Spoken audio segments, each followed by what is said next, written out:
जिससे नरकासुर ने क्रोधित होकर मुर्गे का पीछा किया और ब्रह्मपुत्र के दूसरे छोर पर जाकर उसका वध कर डाला। ये स्थान आज भी बैकवोट कुप्टाचकी के नाम से विख्यात है। बाद में मां भगवती की माया से भगवान विष्णु ने नरकासुर असुर का वध कर दिया। नरकासुर की मृत्यु के बाद उसका पुत्र भगदत्त कामरूप का राजा बना। भगदत्त का वंश लुप्त हो जाने से कामरूप राज्य छोटे छोटे भागों में बंट गया और सामंत राजा कामरूप पर अपना शासन करने लगा। नरकासुर के नीच कार्यों के बाद एवं विशिष्ट मुनि के अभिशाप से देवी अप्रकट हो गई थी और कामदेव द्वारा प्रतिष्ठित कामाख्या मंदिर ध्वंसप्राय हो गया था। पम दिवाकर शर्मा ने बतलाया कि आद्य शक्ति महाभैरवी कामाख्या के दर्शन से पूर्व महाभैरव उमानंद, जो कि गुवाहाटी शहर के निकट ब्रह्मपुत्र नद के मध्य भाग में टापू के ऊपर स्थित है, का दर्शन करना आवश्यक है। यह एक प्राकृतिक शैलद्वीप है जो तंत्र का सर्वोच्च सिद्ध सती का शक्तिपीठ है। इस टापू को मध्यांचल पर्वत के नाम से भी जाना जाता है, क्योंकि यहीं पर समाधिस्थ सदाशिव को कामदेव ने कामबाण मारकर आहत किया था और समाधि से जागृत होने पर सदाशिव ने उसे भस्म कर दिया था। भगवती के महातीर्थ योनि मुद्राक नीलाचल पर्वत पर ही कामदेव को पुनः जीवन दान मिला था। इसीलिए यह क्षेत्र कामरूप के नाम से भी जाना जाता है। सती स्वरूपिणी आद्य शक्ति महाभैरवी कामाख्या तीर्थ विश्व का सर्वोच्च कौमारी तीर्थ भी माना जाता है। इसीलिए इस शक्तिपीठ में कौमारी पूजा अनुष्ठान का भी अत्यंत महत्व है। यद्यपि आद्य शक्ति की प्रतीक सभी कुल व वर्ण की कौमारियां होती हैं, किसी जाति का भेद नहीं होता है। इस क्षेत्र में आद्य शक्ति कामाख्या कौमारी रूप में सदा विराजमान है। इस क्षेत्र में सभी वर्ण व जातियों की कौमारियां वंदनीय हैं, पूजनीय हैं। वर्ण जाति का भेद करने पर साधक की सिद्धियां नष्ट हो जाती हैं। शास्त्रों में वर्णित है कि ऐसा करने पर इंद्र तुल्य शक्तिशाली देव को भी अपने पद से वंचित होना पड़ा था। जिस प्रकार उत्तर भारत में कुंभ महापर्व का महत्व माना जाता है, ठीक उसी प्रकार उससे भी श्रेष्ठ इस आद्य शक्ति के अम्बुबाची पर्व का महत्व है।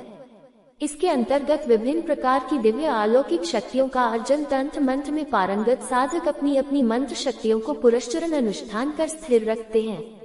और यही वक्त होता है जब विश्व के सबसे प्राचीनतम तंत्र मठ चीनाचारी आगम मठ के विशिष्ट तांत्रिक अपनी साधना करने तिब्बत से यहाँ आते हैं। इस पर्व में माँ भगवती के रजस्वला होने से पूर्व गर्भगृह स्थित महामुद्रा पर सफेद वस्त्र चढ़ाए जाते हैं, जो कि रक्तवर्ण हो जाते हैं।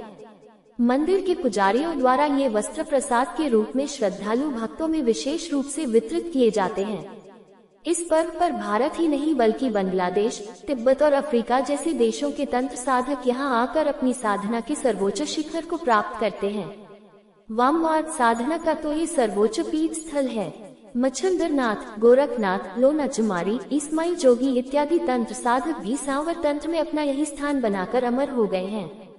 पौराणिक कथा के अनुसार जब देवी सती अपने योग शक्ति से अपना देह त्याग दी तो भगवान शिव उनको लेकर घूमने लगे। उसके बाद भगवान विष्णु अपने चक्र से उनका देह काटते गए तो नीलाचल पहाड़ी में भगवती सती की योनि गर्भ गिर गई और उस योनि गर्भ ने एक देवी का रूप धारण किया, जिसे देवी कामाख्या कहा जाता है।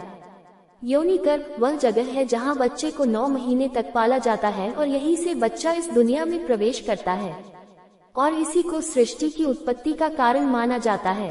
भक्त यहाँ देवी सती की गिरी हुई योनि गर्भ की पूजा करने के लिए आते हैं, जो देवी कामाख्या के रूप में है और दुनिया के निर्माण और पालन पोषण के कारण देवी सती के गर्भ की पूजा करते हैं। जिस प्रकार मनुष्य अपने माँ की योनि गर्भ से जन्म लेता है, लोगों की मान्यता है, उसी प्रकार जगत की माँ देवी सती की योनि से संसार की उत्पत्ति हुई है, जो कामाख्या देवी के रूप में है।